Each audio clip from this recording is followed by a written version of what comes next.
Excuse me. May nagsabi sa akin, matutulungan mo raw ako. Tukol saan?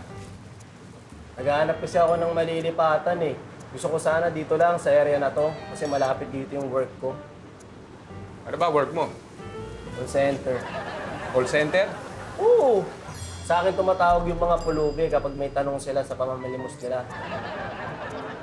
Alam mo, okay ang desisyon mo na dito maghanap ng mauupahan. Kung gusto mo, eto, available to.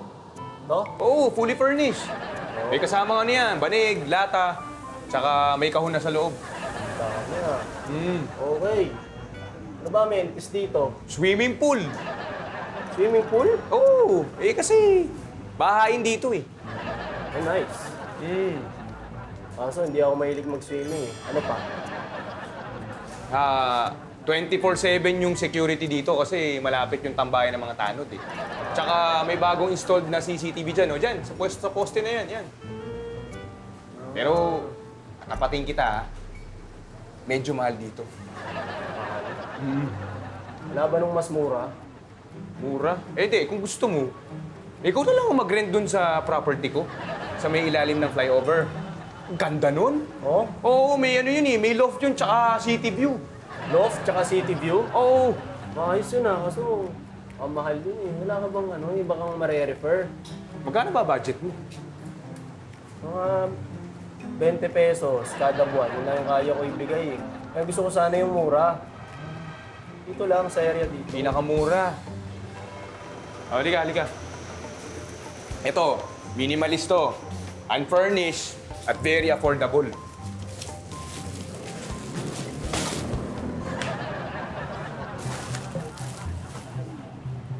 May tenant eh. Oo. Kaya nga mura yung rent dyan eh. Kasi pwede yung time sharing. Kapag wala siya, ikaw naman ang tulog. Pero pag dumating siya, ikaw naman ang aalis. Oh, hi Marvin! Hello! Yan lang ba yung kakainin mo? Oo, hindi kasi ako makakain. Kinakabag ako.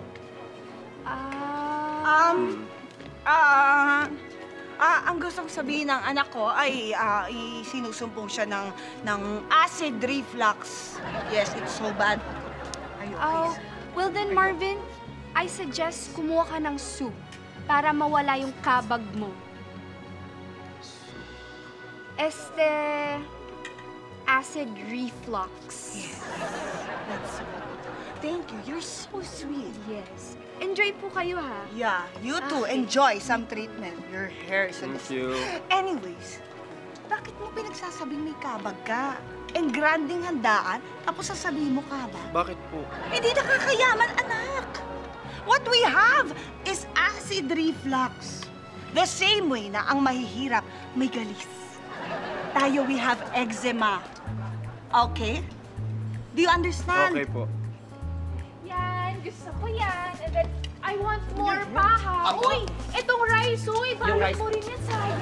Sige po. Uy, may mistake pa pala yung mga onions, sa akin yan. Okay Uy, po. pati itong pecha yung talong, oh. I want that. I really like it. Ah! Patatas! Yes, of course. Of course. Uy, ito din. What are you doing, anak? What are you doing? Mommy, nagbabalot lang ako ng food. Sayang eh. Oo nga, but stop it! Stop. Why, Mom? Hindi nakakayaman. Hindi nagsasalo ng mga mayayaman. Do you understand? Stop it, okay? Excuse me, ma'am. Wala naman pong problema doon. Nabalot ko na rin naman po eh. May problema nga. Kaya nga sabi ko stop eh. Well, sa balot, okay? Wala akong pake. Honey! Matingkad na buhok pa to. Honey, what is going on here? Daddy. I'm so stressed. I have so many wrinkles in my split ends. They're 2 inches na. And then these 2 again. Here they go again. Hindi na naman sila nakakayaman. This one, pinagsasabi niya, may kabag siya. Pwede naman acid reflux niya. And this girl, ang lakas kumain. Nagsasaron siya ng mga pagkain. I'm so stressed, Daddy! Honey, ano ba naman mga anak?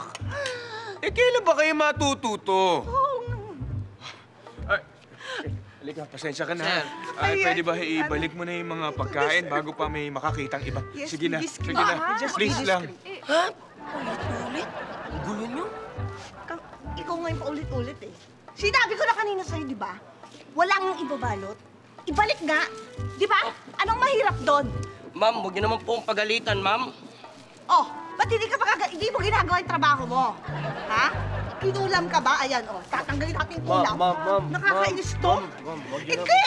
Ma'am, Nani? ma'am, iblad ako. Ma'am.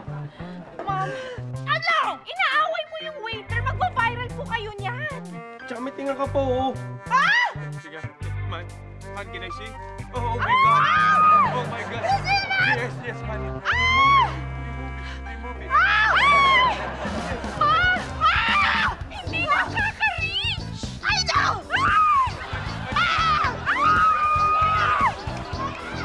Ay!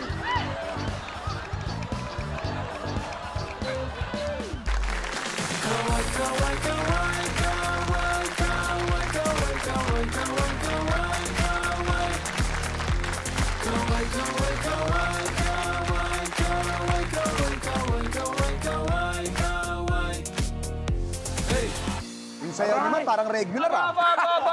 Kaway-kaway sa kapitbahay ko. Ang hilig mong magrevolusyon ng motor sa tapat ng bahay ng 6 a.m. Aba, anong feeling mo? Alarm clock namin?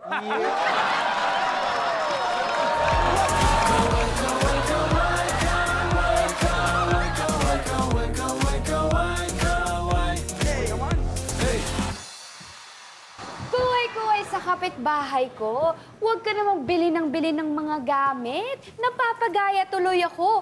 Ayoko naman mapag-iwanan mo, no?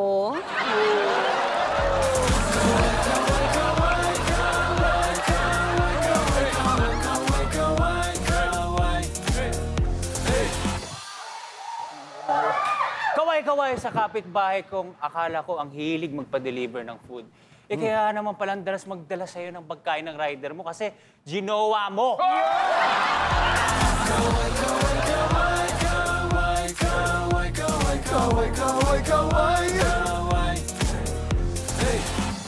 Kaway-kaway sa kapitbahay ko. Naku, kung may sweldo lang ang pagiging marites, tsak, ang yaman mo na. May 13-month pay ka pa, tsaka may bonus.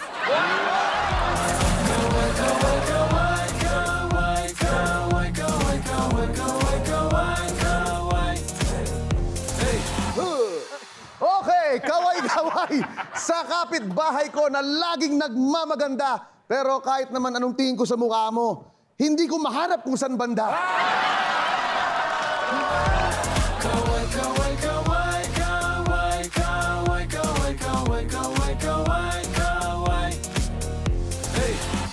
Kaway-kaway sa kapitbahay ko. Hoy, kung magbibideo kayo, hanggang alas 10 lang ng gabi, ha? Kasi hanggang 10 p.m. lang pasensya ko.